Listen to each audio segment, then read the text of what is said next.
Hai teman, terima kasih berkunjung di channel ini. Di video ini saya akan bahas cara membuat debit kredit otomatis dengan menggunakan Google Sheet. Tidak berlama lagi, mari kita mulai.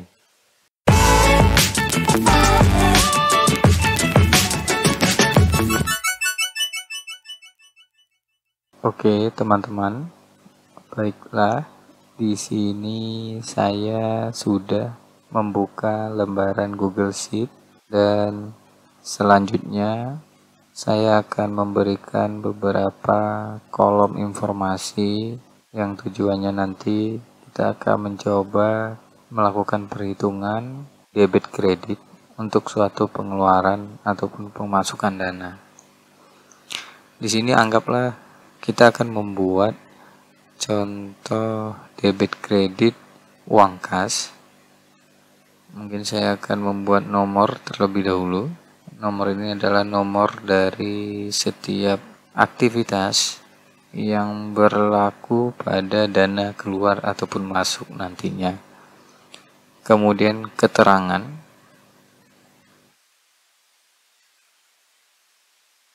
kemudian debit, dan kemudian kredit. Yang selanjutnya total mungkin.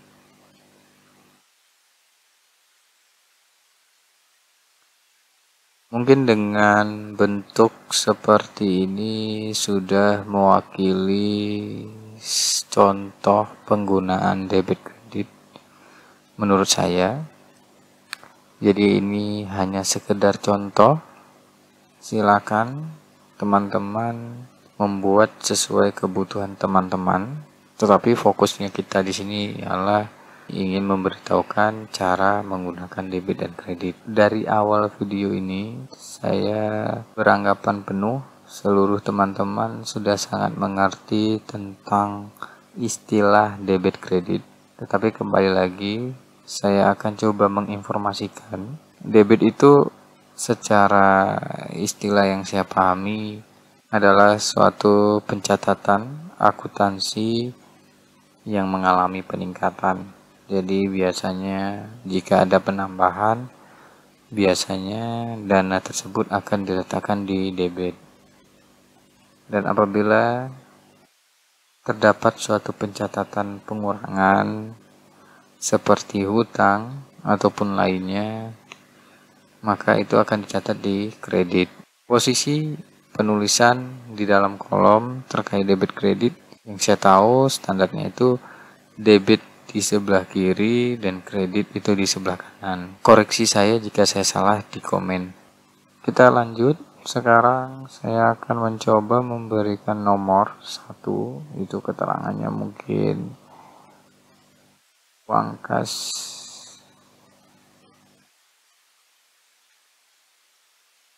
bulan Januari.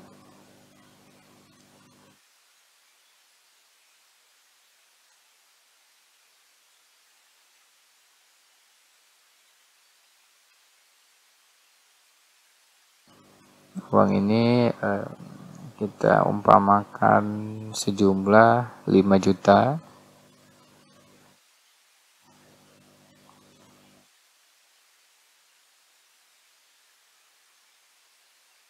Kemudian yang kedua, uang kas Februari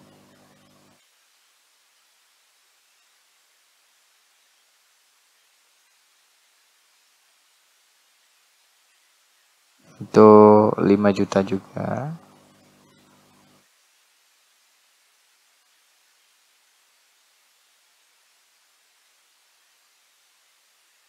Kemudian ada kegiatan rekreasi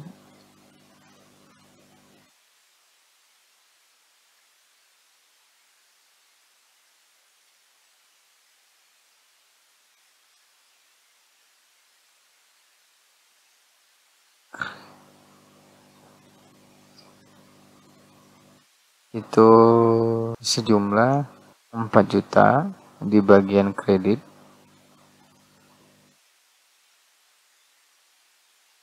Dengan nilai kredit ini, maka mengartikan bahwa ada uang keluar sebesar 4 juta pada catatan pembukuan ini. Kemudian kita tambahkan lagi nomor lainnya yang nantinya kita biarkan dulu kosong. Nah, sekarang kita akan rapikan dulu.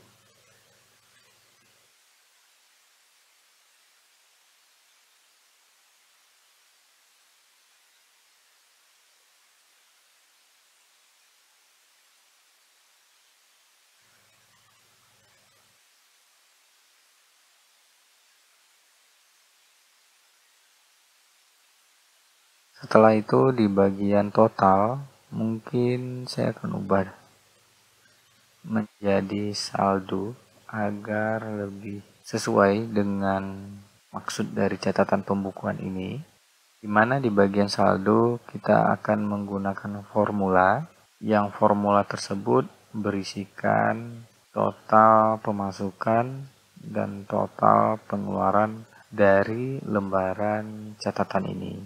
Oke, di sini saya menggunakan formula versi saya. Jadi mungkin bagi teman-teman yang pernah ataupun tahu ataupun punya caranya sendiri, silahkan. Ini adalah cara saya dan saya tidak nyatakan bahwa cara saya adalah cara satu-satunya yang paling tepat. Jadi kalau teman-teman ingin mencari referensi lain, silahkan. Di sini saya menggunakan fungsi if sama dengan if, kemudian buka kurung, saya menambahkan or, kemudian saya membuka kurung lagi, kemudian pilih D7. Di sini saya membuat pernyataan bahwa tidak sama dengan 0, kemudian juga E7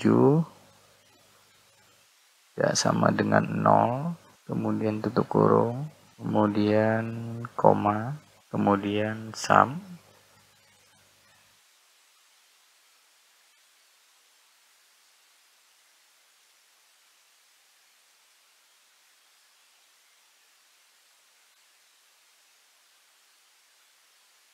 Jadi artinya sum ini terjadi bila or terpenuhi.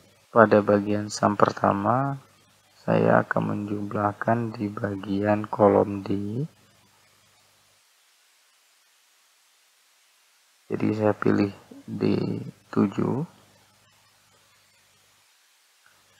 karena ini adalah baris pertama dari catatan keuangan. Artinya D7 ini adalah saldo awal dari catatan keuangan. Jadi saya akan mengunci saldo awalnya. Cara menguncinya cukup mudah. Antara D dan 7, lebih tepatnya di tengah dari keduanya, ditambahkan $, adalah cara untuk mengunci angka. Jadi apabila kita menggeser-geserkan kolom untuk mendapatkan suatu hasil dengan menggunakan formula, maka formula tersebut akan mengunci satu sel yang telah kita tentukan seperti ini. Sel dari D7 telah kita kunci sebagai angka awal dari catatan keuangan. Kemudian kita tambah titik 2, kemudian pilih D7 lagi.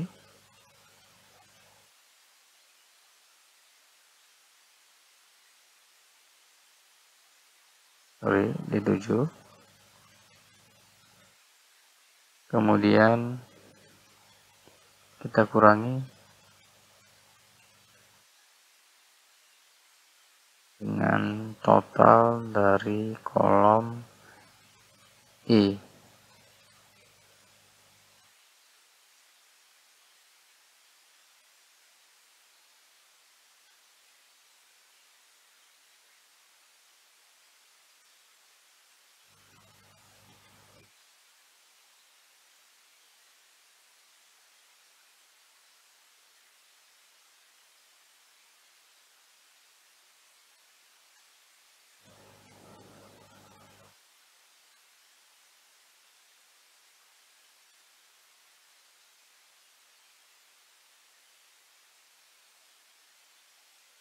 seperti ini, kemudian tinggal tambahkan koma dan kemudian 0. Nah, ini formulanya sudah jadi, kita tinggal enter saja seperti ini, maka otomatis saldo akan menampilkan hasil 5 juta, yang artinya saldo awal pada catatan keuangan ini adalah 5 juta. Catatan kedua itu ada 5 juta lagi, saldo pada catatan kedua itu ada 10 juta. Nah, ini biasanya Google Sheet memberikan opsi autofill, yaitu menjumlahkan ataupun memberikan suggestion apakah kita ingin menjumlahkan seluruh bagian kolom terkait atau tidak. Untuk mempercepat proses saja, saya pikir ya saya centang saja biar jangan terlalu lama. Nah, dengan begini kita sudah bisa melihat bahwa kita telah berhasil membuat catatan keuangan sederhana dengan informasi debit kredit dan saldo pada catatan keuangan ini. Mungkin saya akan sedikit menguraikan. Di sini teman-teman bisa lihat bahwa ketika kita meletakkan catatan keuangan pada debit, maka dia akan menjumlahkan, dan ketika kita meletakkan catatan keuangan pada kredit, maka dia akan mengurangi. Yang dia kurangi adalah total dari debit dikurangi kredit. Jadi di sini ada 6 juta, di mana 10 juta tadi telah diambil 4 juta sebagai kegiatan rekreasi. Sebagai penutup, saya akan menambahkan satu keterangan lagi. Uang kas Maret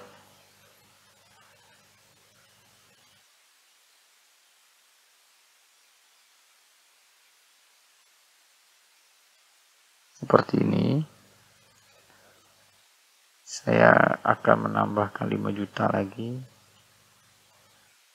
di sini, maka secara otomatis saldo akan bertambah dan menjadi 11 juta. 11 juta itu didapat dari sisa saldo 6 juta ditambah dengan saldo kas baru bulan Maret yang masuk sebesar 5 juta. Jadi total keseluruhan adalah 11 juta. Baiklah teman-teman, mungkin hanya ini yang bisa saya sampaikan. Ini adalah formula yang saya gunakan untuk mendapatkan saldo dari catatan keuangan yang saya buat di sini. Jika teman-teman ingin mengoreksi, silakan tulis di komen. Saya akan sangat terbuka dan berterima kasih. Jika teman-teman terbantu dengan ini, saya sangat bersyukur. Dan jika teman-teman ingin mendapatkan soft dari dokumen ini, saya letakkan di deskripsi video ini. Silahkan di-download saja. Video ini sampai di sini. Terima kasih telah menonton. Sampai berjumpa di video selanjutnya.